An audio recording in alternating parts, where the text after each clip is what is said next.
Hello everybody. So an explanation today of what we believe the matrix is and how we see it and how we've learned to see it is oneness and duality. Now from the top down, I want to start with oneness, which I have found that all practices outside of monotheism are taking the steps to reach oneness. So from here, we're going to assume that we can go the other way and show you the building blocks of how it starts. So this would be outside of, I guess, what we would call the rabbit hole. As I said earlier, I believe we're at the bottom of the rabbit hole, so there's no real rabbit holes to jump into. But if we jump into the rabbit hole, we might as well start where everybody else seems to get out from it. Okay? So it's quite simple. Actually, this is a representation of oneness. That's it. A sphere. A complete sphere. Actually, a bubble would be a little better, because on the inside of the bubble and the outside of the bubble, it has to have equal pressure in order for the bubble to exist. And that's basically what we get at when we get to the oneness of our situation, our elusive reality. Okay? It's that simple. It's just geometry.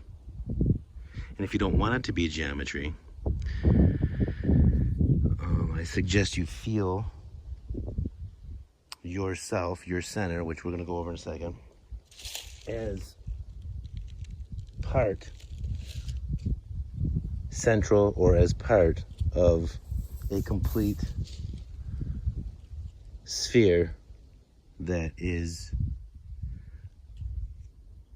completely, sorry, I just got distracted, that is completely balanced.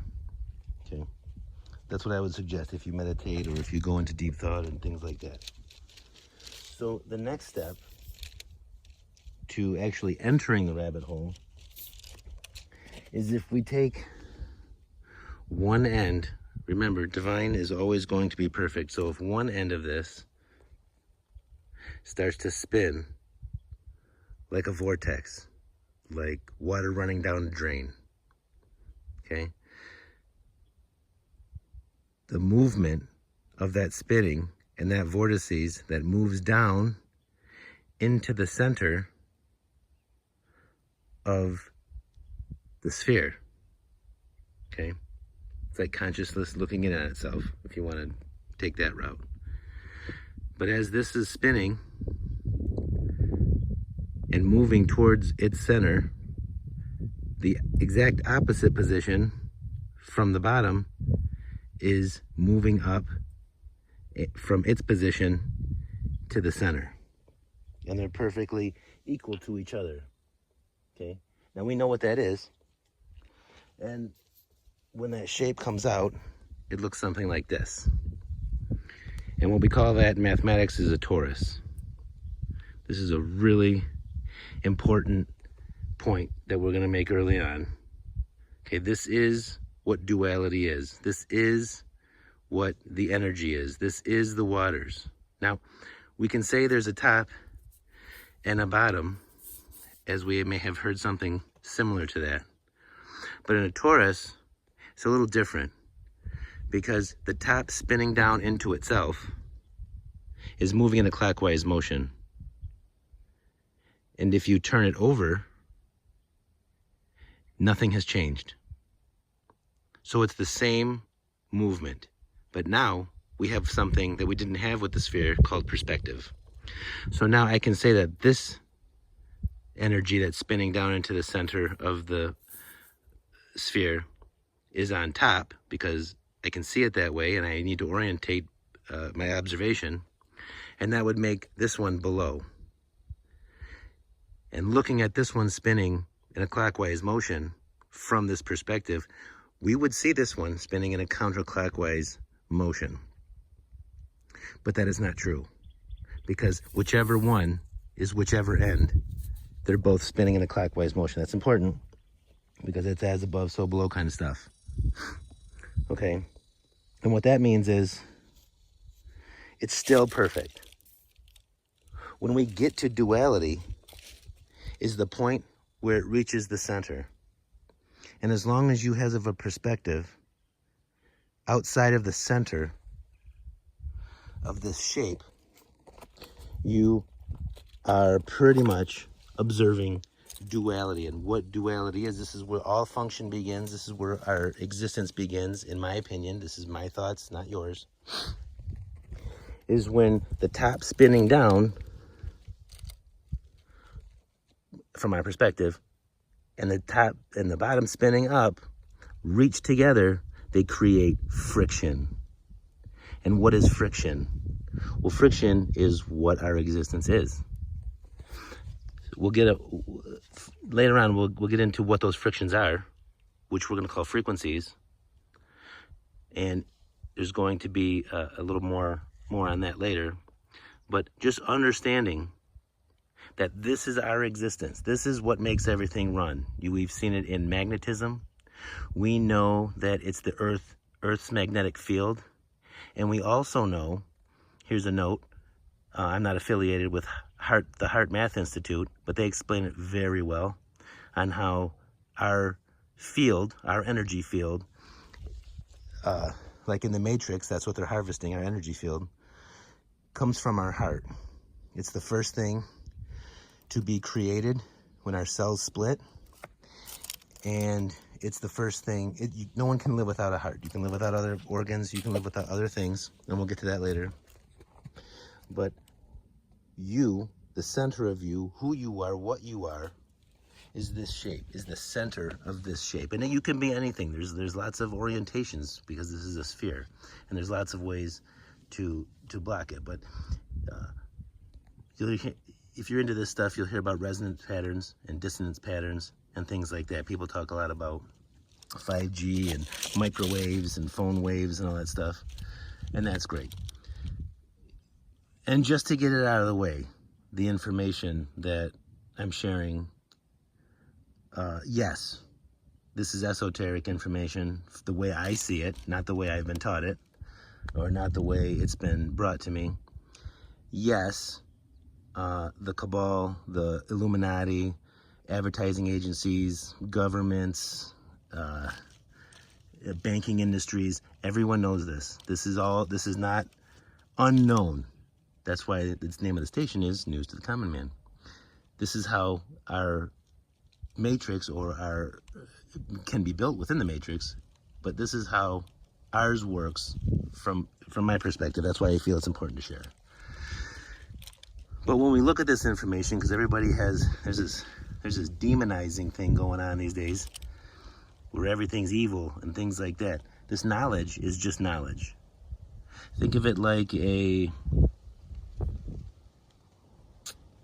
magnifying glass. So in a magnifying glass, I can look close up at things. I can stroke my curiosity by getting really close to things and seeing things that I can't see with my regular eye. Or I can light bugs on fire and burn people's houses down. It's the same thing. The object in and of itself isn't evil. It's how it's used. So if you want to label it evil, that's fine. But anyway, it's still going to be kind of interesting. Now, the importance of the Taurus, which is going to be a short lesson today, is that this is what runs our existence, literally. So the effort of the movement to its center is how I see conscious, in my opinion, and how I believe things work. And the friction at the center creates the tones and the different waves that we experience. So earlier I said this was how we live, and it's our energy center. It's the Earth's energy center. It's the energy center of our universe and our galaxy. We all spin. No matter what level you're on, there's all spinning energy. Even when you get down to quantum physics, the things that make up the atoms, the quarks and the mesons and all that stuff, are spinning. And they're either spinning right or left, and the intensity of that spin, that's how they recognize what they are. So I'm just not making this up. This is all part of my personal education of how I see things and how I cleaned up some loose ends that religion and formal education refuse to answer. But it's still out there. I mean, you can find it. Now you can find it way easier. And pretty much that's a lot of information. The rest of it's going to revolve around the Taurus and many of them that are in the sphere of oneness that we live in is inhabited by Tauruses, movements, realities that work together mostly to create what we call reality. And they will, and they can work together in harmony. And eventually, we'll go over that. But just know that this and this are the same thing, because this is a sphere. And this is populated by these. And within all that population inside of there, that's where we exist. We exist inside of the oneness of a collection, a very specific collection of moving energy, which we're going to call conscious, but that might be a little far out with what we have already. Okay? Now, what does this mean to just anybody? Well, this part, this shape within you is who you are, where you are, and the energy that, this is going to get weird now, that your soul left. So this is how and where you contact your soul. So if you'd like to try something like that, let's think about what we really are besides a human. If you believe that there's something else, if you believe that you're a soul having a human experience, which many people are starting to believe, or if you believe you're just a random act of animalism that's sprung up from energies colliding, it kind of works the same way, either way, through this idea, because how do those energies exist? You can have a really easy, short practice. It's hard to do things these days. It's hard to clear our minds for a lot of reasons. But one thing I like to do, which I don't have to clear my mind, because I'm a thinker and I'm constantly thinking, I need that space. But if I focus, I can do something. I can move to other avenues without having permission from my mind. And one of those things are when we begin to meditate, we're taught to run a line down from the center of the universe to the center of the earth, and then bring it back up, and that is what creates this shape. And then there's other shapes in there that sometimes we go to and everything like that. But you know what? You don't even have to make it that complicated, especially if you don't want to meditate, or maybe that sounds creepy to you, or most Westerners have other ways of doing things. But what I would suggest, if you want to check it out to see if it's cool, make it like a thought process. Like this, you know that your heart exists. You know that your lung exists. You know that your chest exists. And you can think, with your imagination, is what you mostly do anyway. You can think into the center of your chest, into the center of your heart. You can really kind of observe with your heartbeat. Maybe if you put your hand on your heart, you know that there's blood pumping into your heart through one valve. And right next to that valve is the other one that's pumping blood out. And you can go to that area in your imagination. And you can go deeper and deeper into that area. How deep can you get? How far can you get to the center of your heart? You can get to atoms, which there's a lot of space. You can get to the things that make up the atoms, the center of the atoms, which I was taught are protons and neutrons. And then you can get to the things that make up those, and it's all space. That's all they're telling you. And in that space, what do you see? In that space, in the center of the valves in your heart that are pumping your blood, that are creating the magnetic field of your body, in the smallest space, if you look hard enough, there's a light.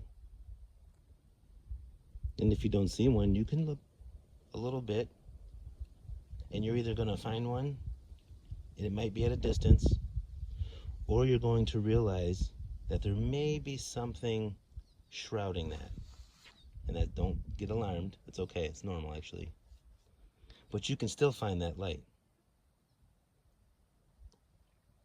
In religion, in monotheism, Christ called it the mustard seed. But it's there if you want to look. I suggest you take a look, especially during these hard times. When you have a minute, focus on that kind of journey. You don't have to use your mind. You don't have to use your chakras. If you know what those are, you don't have to use anything. Because it's there. It's you. It's within you. There's nothing to fear in there.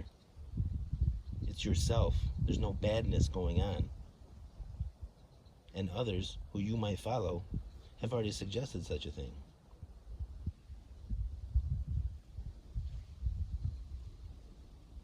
I hope that leaves you with good thoughts in your head, and I hope that this information was at least fun. But remember, it's how I think. You don't have to think like this. Have a great day.